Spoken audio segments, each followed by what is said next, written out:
This is the Tonor TC-777 USB condenser microphone, a $30 budget USB mic. How does it sound? Let's find out. Before we start, I need to say that Tonor did send me this microphone for me to review for free, but I did let them know that I will have to be unbiased and would review it objectively, which means I would state my thoughts as I see them, whether positive or negative.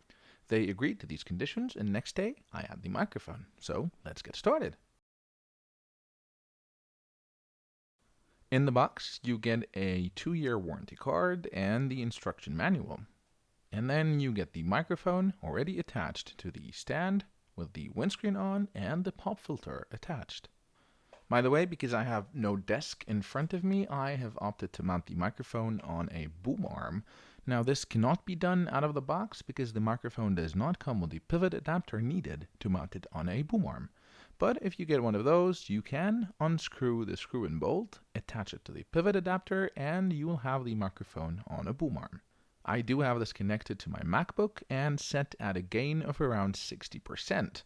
I did find that after a few tests that the 60% gain is the best balance between gain and noise floor, as at higher gain levels there was more noticeable hiss in the background. I will include later in the review a few tests at different gain levels and distances so you can see that for yourselves. I am about 4 inches or 10 centimeters from the microphone, and you have been listening to the raw, unfiltered, unedited audio with absolutely no post-production work.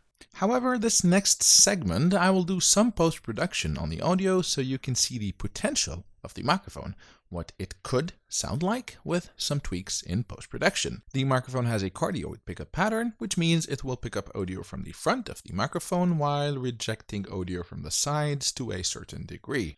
This is why it's important to place the microphone with the Tonor logo in front of you or facing you, as this is the front of the microphone. So now I'm going to show you the rejection pattern. Instead of rotating the microphone, I'm going to rotate myself. So now I'm facing the microphone, and now I am going off axis, and now I am completely behind the microphone. I'm going to go back to being in front of the microphone, and right now we are back to being right in front of the microphone. Now let's test a few plosives. So let's start without the windscreen or the pop filter. Peter Piper picked a peck of pickled peppers. A peck of pickled peppers. Peter Piper. Peter Piper. Now let's put the pop filter on. So this is with the pop filter. Peter Piper picked a peck of pickled peppers. A peck of pickled peppers. Peter Piper. Peppers. Peppers. And now I'm going to add the windscreen and keep the pop filter on. So Peter Piper picked a peck of pickled peppers. A peck of pickled peppers. And now let's remove the pop filter and keep the windscreen on. Peter Piper picked a peck of pickled peppers. A peck of pickled peppers. So we're going to start off with a gain at 50% on the MacBook. I am about 4 inches or 10 centimeters away from the microphone, and this is the sound of silence. I have now increased the gain to 60%, still at 4 inches or 10 centimeters, and this is now the sound of silence. And now I'm about a foot away or 30 centimeters, still with a gain level of 60%. Now at a gain of 75% on the MacBook, and I am 1 foot away or about 30 centimeters, and this is the sound of silence. And now just for comparison, I am about 10 centimeters or 4 inches away, with the gain level still set at 75% on the MacBook. So let me start with what I don't like about the microphone.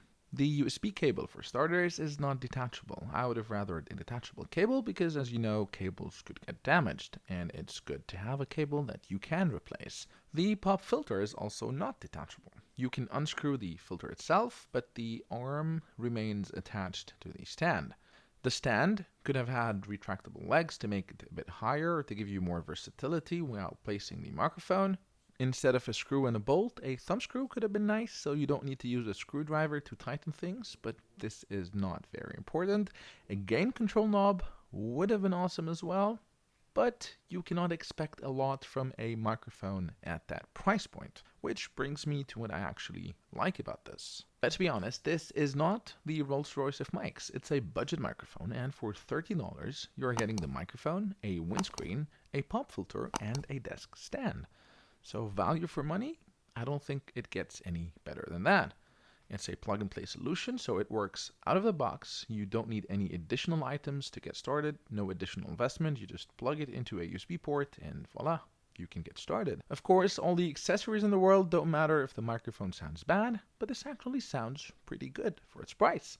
Again, $30, USB mic, windscreen, pop filter, and a desk stand. And as you saw, it sounds pretty decent right out of the box, the raw audio, but with some post-production work, it has the potential to sound even more decent. So, my recommendation, if you're willing to invest more, obviously there are much better options out there, but if not, then I do think this could be a great starter microphone. If you're only getting started with YouTube videos, streaming, podcasts, if you want something to work out of the box and are looking to spend no more than $30 to $35, well, this might be a great value for money. You heard what it sounds like, and essentially this is the point of this review, so if you do like what you have heard, then there you go, you have your answer. And maybe hit the like button as well, and maybe if you're feeling generous, also subscribe. That encourages me to keep producing such content. Let me know in the comments section what you thought of this microphone. Until next time, cheers.